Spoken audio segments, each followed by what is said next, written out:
Convidamos agora o Ítalo Fogaça, empreendedor, escritor. Oi, Ítalo. Oi, Marici. Então, Ítalo Fogaça, empresário e escritor, autor dos livros Vício do Século. Para quem não conhece, eu não sei se o Ítalo tem aí, eu tenho aqui o livro. Esse livro, Vício do Século, foi lançado ano passado, né, Ítalo? E também, esse ano, ele escreveu o livro 10 razões para manter seus filhos longe das telas. Então, o Ítalo vai discorrer aí, agora para nós, sobre essa escrita, né, maravilhosa que ele lançou, né? Foi lançado, né, o lançamento do livro ontem. Sucesso para você. E Obrigado. A palavra é sua, Ítalo. Ok. Muito boa tarde, Marici. Boa tarde ao Dr. Cristiano, ao Igor, pela excelente fala, excelente apresentação. A todos que estejam aí possivelmente nos assistindo ao vivo e que possam ter acesso a esse conteúdo posteriormente aí quando ele estiver disponível aí gravado. Na verdade, Marici, eu escrevi o Vício do Século. Ele foi lançado há 2 anos atrás, baseado nas minhas observações empíricas, digamos assim, né, sobre o quanto as pessoas como um todo elas estão aí desperdiçando o seu ativo mais precioso, que é o seu tempo, em coisas, na maioria das vezes, improdutivas, enchendo as suas cabeças de informação, mas de muito conhecimento válido. E por sempre ter estado à margem das redes sociais, eu conto inclusive no Vício do Século que eu nunca tive nenhuma rede social, então para que vocês tenham uma ideia, eu tenho aí um Instagram agora, um canal no YouTube, mas eu tenho esses canais aí, essas redes fazem 3 meses, porque fui convencido pela Márcia Denardi, que é a jornalista que tem colaborado aí comigo na elaboração dos meus trabalhos, de que eu deveria sim me utilizar das redes sociais para divulgar meu trabalho, porque trata-se de uma mensagem positiva, uma mensagem que vale a pena as pessoas terem o conhecimento, e as redes sociais seriam aí então um meio para que eu pudesse alcançar mais pessoas. Mas até pouquíssimo tempo atrás eu nunca tive nenhuma rede social nem nada do tipo, e eu achava completamente insano, considerava completamente insano o tempo que as pessoas dispendiam para expor sua vida, suas particularidades, com coisas que eu acredito que deveriam ficar apenas na esfera pessoal, né? Então eu escrevi o Vício do Século aí baseado nas minhas ideias e também em muitas pesquisas, porque aí eu fui buscar livros e conteúdos aí de autoridades no assunto e pude ler aí mais de uma dezena de livros e aliando as minhas ideias, as minhas observações do dia a dia. E com essas pesquisas, então, eu pude escrever O Vício do Século, que é esse livro aí que você mostrou, né? Como as redes sociais e o celular podem estar destruindo a sua vida e o seu futuro sem que você perceba. A partir da escrita do livro O Vício do Século, eu percebi que quem realmente estava em maus lençóis, quem realmente estavam ferrados aí eram as crianças, né? Eram os mais jovens, porque nós tivemos aí a oportunidade de ter a nossa infância antes dessa tecnologia. Então, nós temos um paralelo do antes e do depois.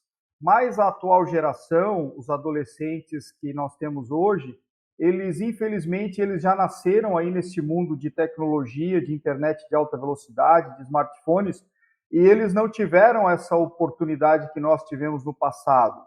Então, eu decidi escrever esse livro, né? Vou até apresentar aqui, se puder colocar aí também na tela, o livro 10 razões para manter o seu filho longe das telas, que é um livro que contém 10 capítulos e cada capítulo é uma razão para que o pai realmente ele tenha essa consciência do quão prejudicial pode ser essa exposição precoce e excessiva em relação às telas, né? E como o doutor Cristiano colocou, e o Igor também aí de maneira muito magistral, os malefícios são enormes, né? Eu procurei, então, a partir das pesquisas do Vício do Século, me aprofundar mais no assunto, inclusive li os livros aí do Dr. Cristiano Nabuco, parabenizo pelo trabalho, são livros com muita profundidade, com muito embasamento científico, e li livros também de outros autores, psicólogos, autoridades aí inglesas, norte-americanas sobre o assunto, para poder juntar as minhas ideias e, com esse embasamento científico, fazer um trabalho que possa ter um alcance diretamente com os pais aí e que possa tocar no coração dos pais, para que a gente devolva para as nossas crianças uma infância saudável e feliz, que é um direito inato delas, né? Infelizmente, as crianças hoje, elas estão tendo a sua infância sugada, a sua infância roubada por esses dispositivos eletrônicos, né? Então, eu procurei unir esse conhecimento teórico e também a prática, porque a foto aí desse personagem aí que está aí na capa do meu livro, o modelo, é o meu filho, né? Meu filho Enzo, que na ocasião dessa foto tinha 1 ano e meio e agora está com 2 anos e meio. Então, eu unindo essa questão teórica das minhas pesquisas e prática também por estar vivendo isso na pele, né? Porque querendo ou não, os tablets, as telas, os avós, todo um meio que corrobora para a qualquer momento aí estar colocando uma tela diante dos olhos das crianças, né? Mas por ter esse conhecimento, eu venho procurando desenvolver com o meu filho e também colocando isso para que as pessoas no entorno dele possam ter esse cuidado e preservando ele dessa exposição precoce às telas e procurando incentivar o desenvolvimento dele com brincadeiras, com atividades, até mesmo com momentos de tédio, aonde que ele possa aflorar a criatividade e buscar algo para que ele venha se entreter e que possa, numa interação maior com os adultos, com o meio onde ele está, ter um desenvolvimento mais positivo e também mais saudável.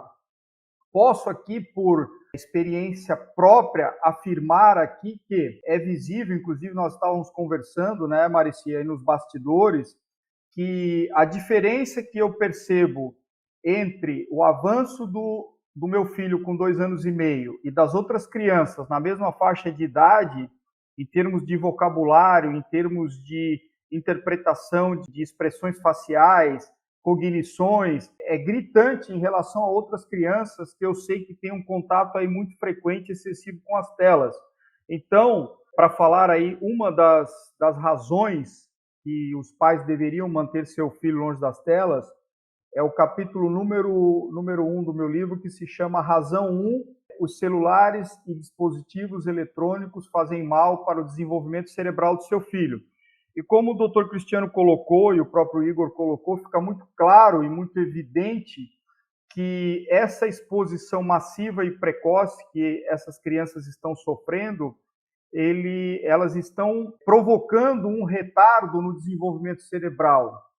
As crianças estão demorando mais para aprender a falar, as crianças estão sendo diagnosticadas aí com autismo, enquanto, na verdade, o que elas têm é uma intoxicação por telas.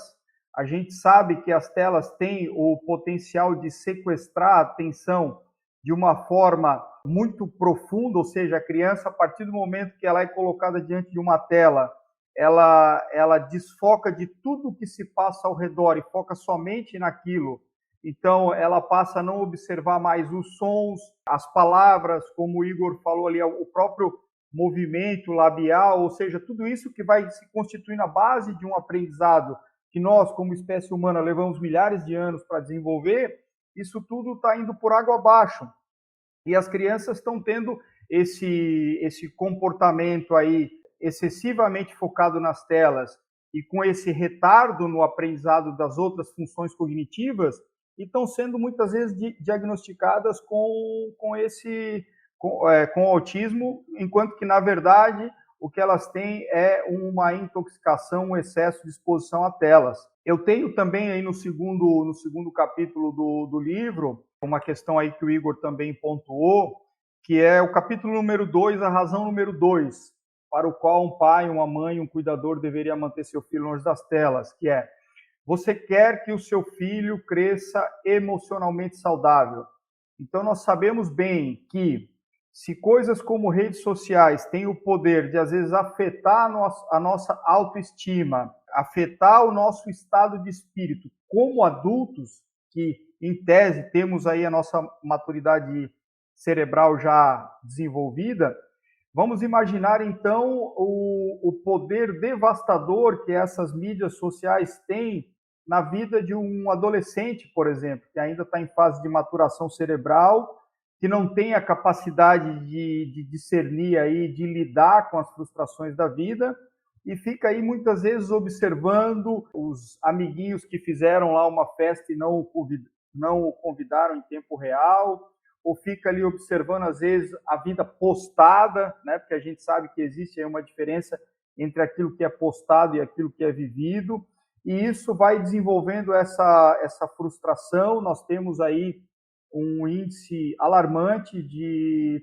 adolescentes desenvolvendo depressão, né? Muitos profissionais aí receitando antidepressivos para adolescentes de 10, 11, 12 anos, o que eu considero aí algo muito ruim, porque é uma fase aí muito importante da vida, uma fase que a gente sabe que infelizmente vai passar e não vai voltar mais, e deveria estar sendo aproveitada com outras atividades.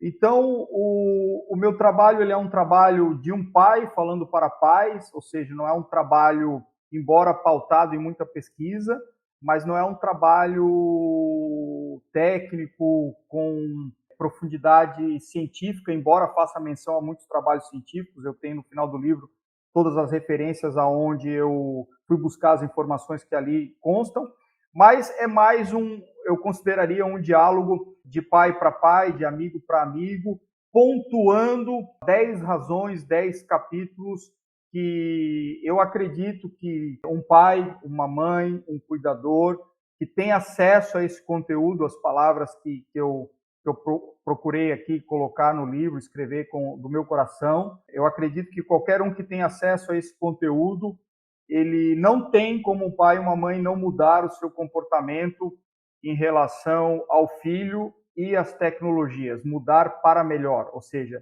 primeiro estar ciente realmente dos malefícios que isso tem o potencial de causar.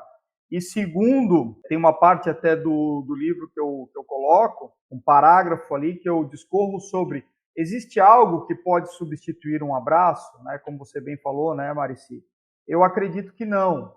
Então, nós estamos aí terceirizando essa função de babá eletrônica para os dispositivos, e os nossos filhos estão aí carentes de um olhar, daquilo que você falou, olho no olho, desse afeto, desse laço, né? Porque eu observo que muitas vezes vou num restaurante em famílias que ficam aí a semana toda sem se ver direito, porque o pai trabalha, a mãe trabalha, os filhos estudam, e às vezes num almoço ali de família, eles estão no momento de comunhão familiar, deveriam estar ali interagindo, conversando, e está cada um no seu smartphone, totalmente isolado ali daquele convívio familiar. Eu acredito que os nossos filhos eles estão carecendo desse olho no olho, desse afeto, desse abraço, e também de regras, de limites, desse diálogo positivo, alertando para os problemas. Por quê? Porque eu vejo que na nossa época, às vezes os nossos pais se preocupavam quando a gente estava na rua, né? Então, às vezes, anoitecia, a gente estava na rua jogando bola, brincando, fazendo outras atividades, e isso gerava uma certa preocupação. Hoje eu vejo que, às vezes, os filhos podem estar muito mais em perigo dentro do quarto, dentro de casa, do que na rua brincando com o amiguinho. Então, muitas vezes, os pais têm essa falsa sensação de que o seu filho está seguro dentro do quarto, enquanto que, na verdade, aí, com esse acesso fácil à internet e ao conteúdo vasto que a internet proporciona, aí, como o Igor colocou, às vezes eles estão realmente ali em maus lençóis, né? Então, eu acredito que esse trabalho é um trabalho positivo, um trabalho de conscientização aí para os pais. Acredito que muito do valor desse livro é o fato de, como eu coloquei, ele está unindo minhas pesquisas à minha experiência prática agora que eu estou passando, e posso dizer que os ganhos aí para o meu filho têm sido visíveis em comparação com as outras crianças, em função desse cuidado realmente de colocar ele a fazer outras atividades e tirá-lo das telas, né? Fizemos ontem o lançamento do novo livro, 10 Razões, juntamente com o livro também da Marileia Giassi, não sei se dá para colocar aí, que é o livro Frequências Naturais e Artificiais, fala sobre a tecnologia 5G e os riscos aí das frequências, né, para a saúde e para o meio ambiente. Então, um trabalho bastante relevante aí da Marileia, muito bacana o trabalho dela. E esperamos aí que os pais possam ter aí essa consciência e buscar esse conhecimento para que a gente devolva para as nossas crianças uma infância saudável, uma infância feliz, né, que é um direito inato delas. Infelizmente está sendo roubada aí por esses dispositivos. E uma sugestão que eu faço aqui para os pais que possivelmente estejam nos assistindo ou venham nos assistir depois, é que incentivem seus filhos a lerem, desde muito cedo, livros de historinha, livros com figuras, coisas que a criança talvez ela não saiba ler ainda.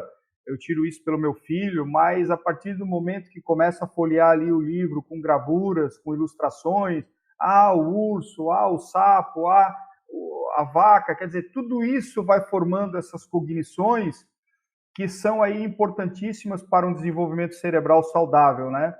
E eu acredito que, infelizmente, os pais, a maioria, né, tem tido a falsa impressão de que expor o filho à tecnologia precocemente está preparando o filho para estar aí em condições nesse mundo tecnológico que a gente vive. E diante de todo esse conhecimento que eu adquiri nas minhas pesquisas e com a escrita do livro, eu posso afirmar que isso não é verdade, né? As brincadeiras lúdicas, as atividades, a leitura, tudo isso é extremamente importante, muito mais que as telas. Como o Igor bem falou ali, as crianças eles estão com uma quantidade descomunal de informações e pouquíssimo conhecimento útil, pouquíssimo conhecimento válido. Então, gostaria aí de, para não me estender muito, parabenizar o Igor, o Dr. Cristiano, pela excelente apresentação. Vai ao encontro completamente do meu trabalho aqui. Vocês também aí por essa iniciativa tão importante.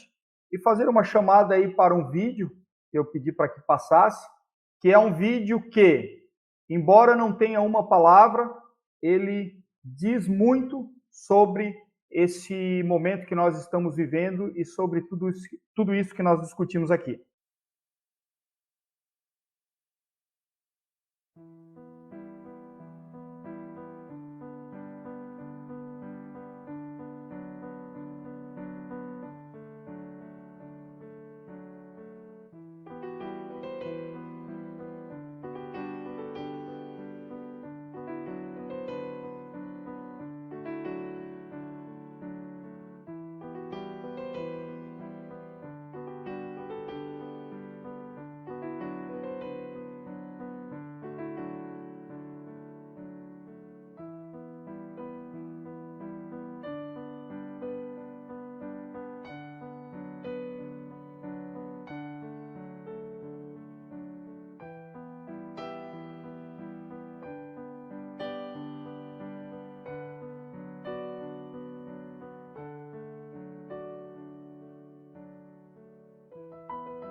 Então, com esse vídeo, encerro aí a minha apresentação.